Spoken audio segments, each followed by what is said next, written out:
Assalamualaikum, di video kali ini gue akan membahas terkait dengan Laurie Whitwell, di mana dia melakukan wawancara ya di sebuah podcast yang memberikan informasi pandangannya ya. Laurie Whitwell, jurnalis dari The Athletic, sangat-sangat kredibel terkait dengan beberapa hal yang terjadi di Manchester United. Gue ingin mulai dulu dari Ollie Watkins ya.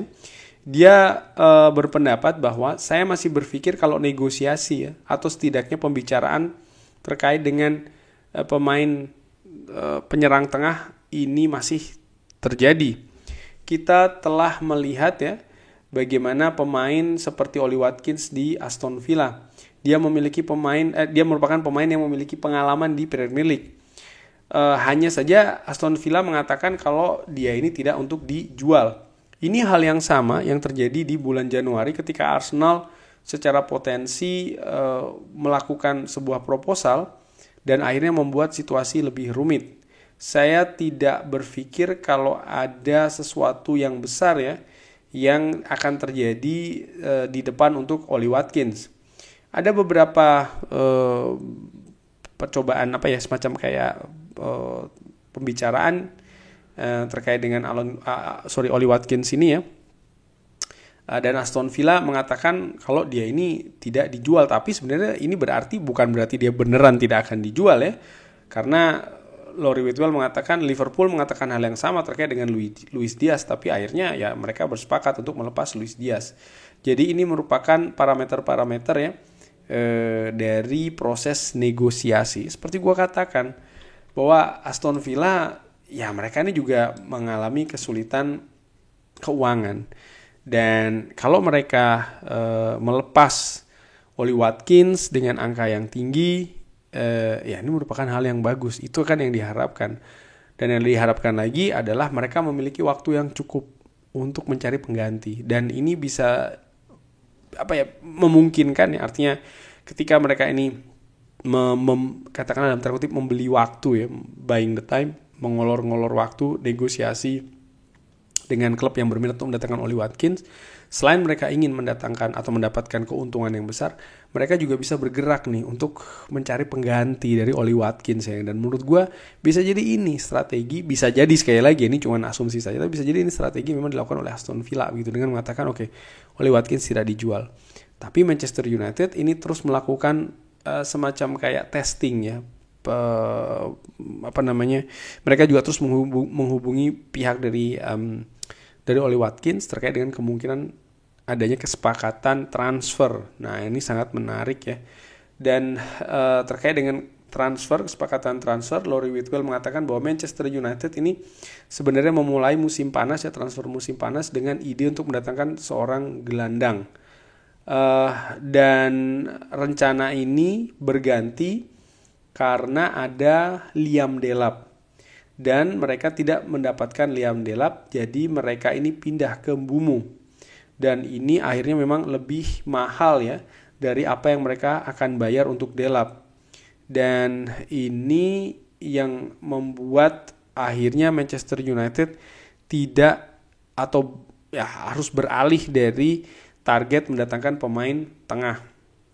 Ada nama Ederson dari Atalanta ya yang disebutkan oleh Laurie Whitwell, tapi dia ini terlalu mahal. Nah ini juga menurut gue informasi yang menarik bahwa sebelumnya Manchester United ini menginginkan mendatangkan penyerang ya, tetap mendatangkan penyerang, tapi bukan nama-nama yang saat ini sudah diincar atau sedang diincar atau bahkan sudah didatangkan.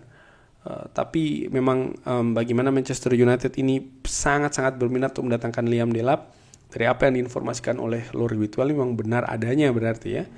Dan bahkan mungkin menurut gue Manchester United ini dalam tanda kutip terlalu percaya diri untuk bisa mendatangkan Liam Delap. Bahkan ini kenapa gue bilang terlalu percaya diri ya, karena mereka sudah mempersiapkan pergerakan selanjutnya, yaitu adalah pemain tengah. Dengan asumsi tentu saja harga beli untuk Liam Delap ini seperti yang Manchester United inginkan, kalau tidak salah seputar 30 juta pounds ya, sekitar seperti itu. Pada akhirnya Liam Delap memilih untuk bergabung ke Chelsea dan Manchester United bergerak mendatangkan alternatifnya. Siapa? Mbeumo. Ternyata Mbeumo ini merupakan alternatif dari Liam Delap yang justru membuat situasi berbeda ya, bahkan tambah sulit karena memang angkanya ini sangat tinggi sekali. Dan kalau melihat dari yang Manchester United harapkan mendatangkan Liam Delap ya dengan angkanya, maka Mbeumo ini didatangkan oleh Manchester United dengan angka double dari yang mereka rencanakan untuk membayar Liam Delap, sehingga ya rencana mereka untuk mendatangkan gelandang tengah ini saat ini dihentikan dulu, kurang lebih seperti itu. Inilah menurut gue mekanisme transfer yang sangat dinamis, harus fleksibel, harus siap dengan segala kemungkinan. Sejauh ini sih gue merasa apa yang dilakukan oleh manajemen Manchester United sudah pas ya. Artinya bukan berarti sudah pas lalu mereka mendapatkan pujian yang besar banget atau seperti apa, atau justru mereka ini diserang, disalah-salahkan. Enggak sih, gue menilai mereka ingin mendatangkan Liam Delap dan mereka berencana untuk mendatangkan gelandang tengah ya, agak sedikit terlalu pede, terlalu percaya diri, tapi ketika hal itu tidak terjadi, mereka secara cepat nih merubah rencananya. Memang ada angka yang harus lebih mahal yang dibayarkan, tapi ya inilah konsekuensinya ya menurut gue. Tapi sekali lagi gue menilai bagaimana cepatnya mereka beralih dari satu target ke target lain ketika target lainnya tidak mungkin didatangkan ya, ini merupakan hal yang harus diapresiasi sih menurut gue seperti itu. Walaupun fakta akhirnya bagaimana proses untuk mendatangkan Mbeumo ini juga tidak mudah ya, sangat panjang prosesnya. Nah, bagi Sobat Football United yang berada di Malang sekitarnya, jika memang ada keluhan, permasalahan dengan tulang belakang, skoliosis dan juga lain-lainnya, ini bisa langsung ke Dr. Senia. Gua sendiri melakukan kunjungan ke sana dan gue juga di treatment luar biasa. Gue ada beberapa keluhan ya di punggung dan juga di tulang ekor, dan setelah di treatment, setelah mengalami perawatan di sana terutama untuk bahu dan juga tulang belakang, gue merasakan lebih ringan, lebih segar, dan jauh berbeda dari sebelumnya. Ini pengalaman yang sangat-sangat positif. Jadi Sobat Football United yang mengalami permasalahan ya di seputar tulang belakang, seputar postur, seputar tulang, bisa langsung cus ke Instagram Dr. Senia, segera buat jadwal dan lakukan kunjungan. Terima kasih. Lawrie Whitwell juga memberikan pendapat terkait dengan Benjamin Sesko. Dia adalah seorang pemain yang Manchester United sudah mengamati bertahun-tahun. Ketika dia masih di Domzeel, ketika dia berusia 16 tahun. Biaya transfer pada saat itu adalah 2 juta euro. Dan mereka mendapatkan angka tersebut ya akhirnya dari Red Bull Leipzig. Sementara Manchester United ini memberi tawaran 1 juta euro dan 1,1 juta euro, dan akhirnya mereka tidak berhasil mendatangkan Benjamin Sesko karena dia pergi ke grup Red Bull.